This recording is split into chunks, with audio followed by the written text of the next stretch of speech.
kami kelompok 5 dan kami akan membahas tentang MPR RI. Silakan simak. Majelis Permusyawaratan Rakyat atau MPR sebagai majelis wakil rakyat yang namanya sudah tak asing dalam ketatanegaraan Indonesia. Sudah ada sejak merdekanya negara ini. Pada awal disahkannya UUD 1945 pada tanggal 18 Agustus 1945, MPR memiliki posisi sebagai lembaga tertinggi negara. Sebagai lembaga negara tertinggi pada saat itu, MPR ditetapkan dalam UUD 1945 sebagai pemegang kedaulatan rakyat.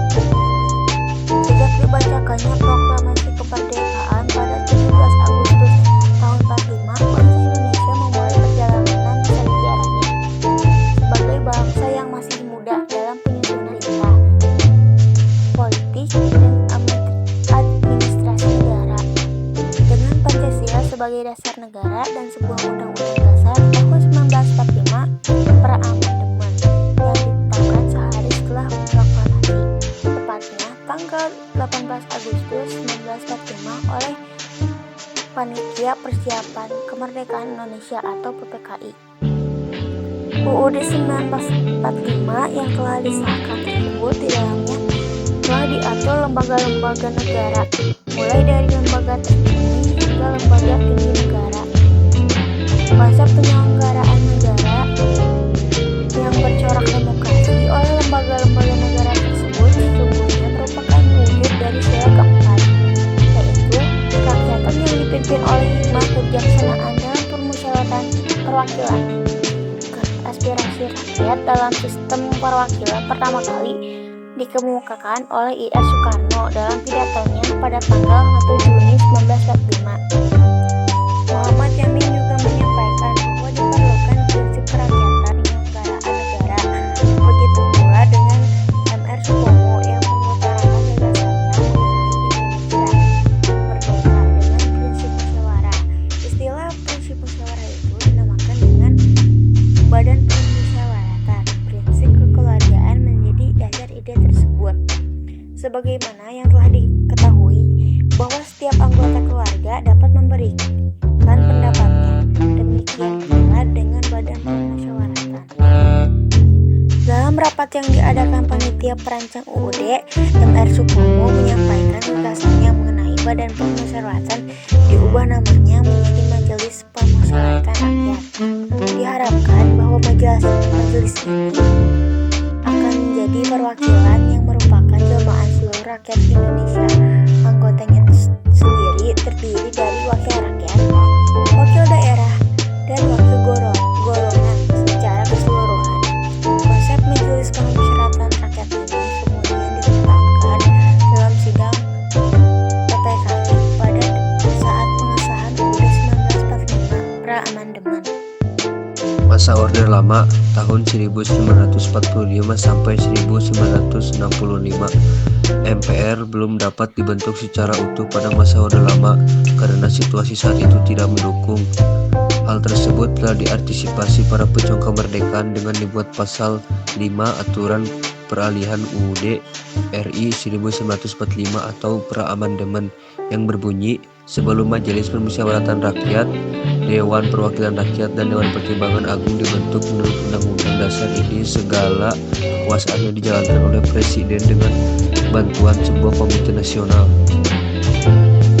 Sejak diterbitkannya Maklumat Wakil Presiden nomor 10, terjadi perubahan tugas KNIP. Sejak saat itu, lembaran baru dalam sejarah ketatanegaraan Indonesia dimulai, yakni KNIP diserai kekuasaan legislatif dan ikut penetapan garis-garis besar haluan negara. Dengan demikian, pada awal berlakunya UUD RI 1945 atau pra-amandemen, dimulailah lembaga pertama sejarah MPR, yakni terbentuknya KNIP sebagai cikal bakal MPR. Pada masa berlakunya Konstitusi Republik Indonesia Serikat tahun 1949 sampai 1950 dan Undang-Undang Dasar sementara 1950 sampai 1959, MPR tidak dikenal sebagai lembaga dalam ketatanegaraan Republik Indonesia. Pada tanggal 15 Desember 1955 diselenggarakan pemilihan umum untuk memilih anggota konstitualisme yang diserahi tugas membuat Undang-Undang Dasar.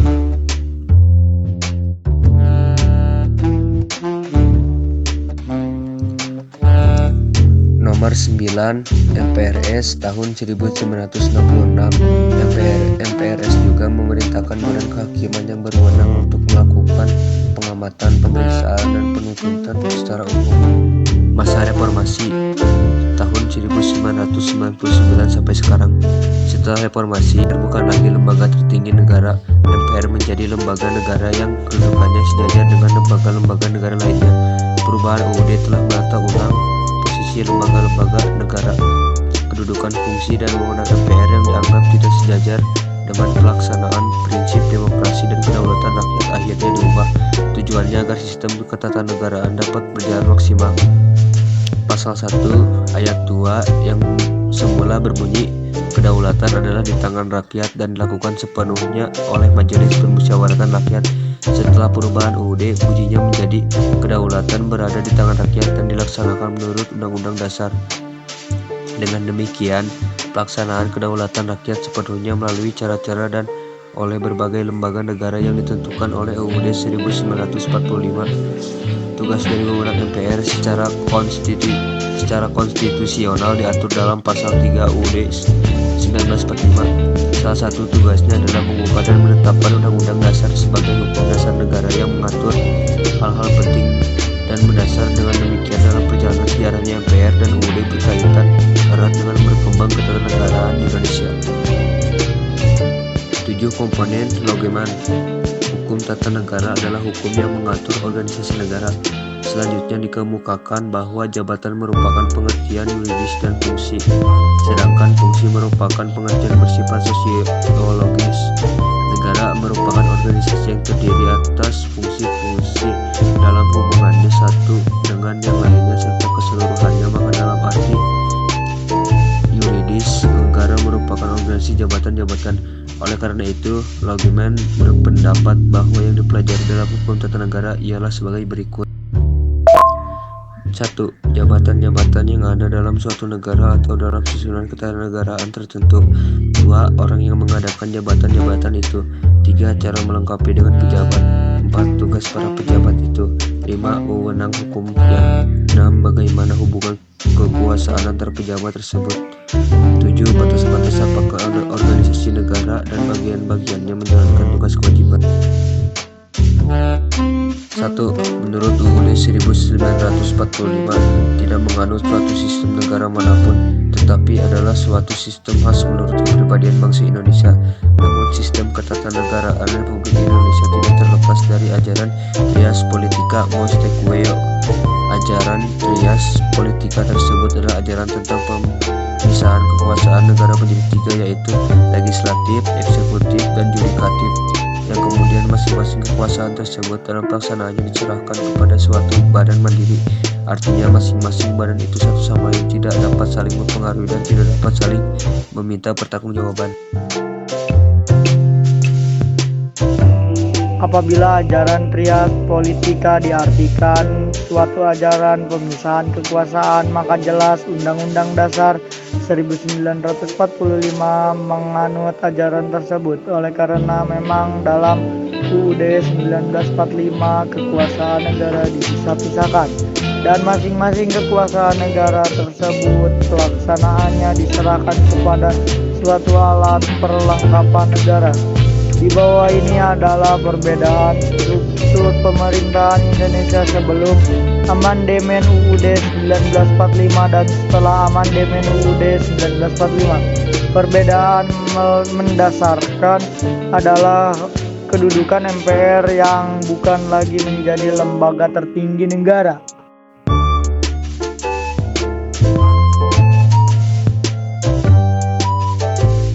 Lembaga lainnya adalah Majelis Permusyawaratan Rakyat, Komisi Yudisial, dan Mahkamah Konstitusi. Setelah amandemen, tidak ada lagi Dewan Pertimbangan Agung dan diganti sebuah Dewan Pertimbangan yang bertugas memberi nasihat dan pertimbangan kepada Presiden, Wakil, dan Menteri Kabinet. Memiliki fungsi pelaksanaan undang-undang dalam menjalankan negara. Legislatif, DPR, memiliki fungsi membuat undang-undang. Yudikatif, MA, memiliki fungsi mempertahankan pelaksanaan undang-undang. 2. Majelis Permusyawaratan Rakyat atau MPR. MPR merupakan lembaga negara, bukan lagi lembaga tertinggi setelah amandemen UUD 1945 yang beranggotakan semua anggota DPR dan anggota DPD yang terpilih dalam pemilu legislatif. Masa jabatan MPR adalah 5 tahun sama seperti masa jabatan DPR dan DPD dan MPR. Paling sedikit harus bersidang sekali dalam masa jabatan dari ibu kota negara. Fungsi, tugas, dan wewenang MPR adalah sebagai berikut. 1. Mengubah dan menetapkan UUD. 2. Melantik presiden dan wakil presiden. 3. Memberhentikan presiden dan wakil presiden dalam jasa jabatannya sesuai UUD. Hak dan kewajiban anggota MPR dalam menjalankan tugas dan wewenang hak anggota DPR. 1. Mengusulkan perubahan pasal-pasal UUD. 2. Menentukan sikap dan pilihan dalam pengambilan keputusan. 3. Memilih dan dipilih. 4. Membela diri. 5. Imunitas. 6. Protokoler. 7. Keuangan dan administratif. Kewajiban anggota MPR. 1. Mengamalkan Pancasila. 2. Menjalankan UUD 1945 dan peraturan perundang-undangan. 3. Menjaga keuntungan NKRI dan kerukunan nasional. 4. Mendahulukan kepentingan negara di atas kepentingan pribadi, kelompok, dan golongan. 5. Melaksanakan peranan sebagai wakil rakyat dan wakil daerah. Sampai sini pembahasan dari kami. Maaf jika ada kesalahan. Sampai jumpa lagi di pembahasan berikutnya.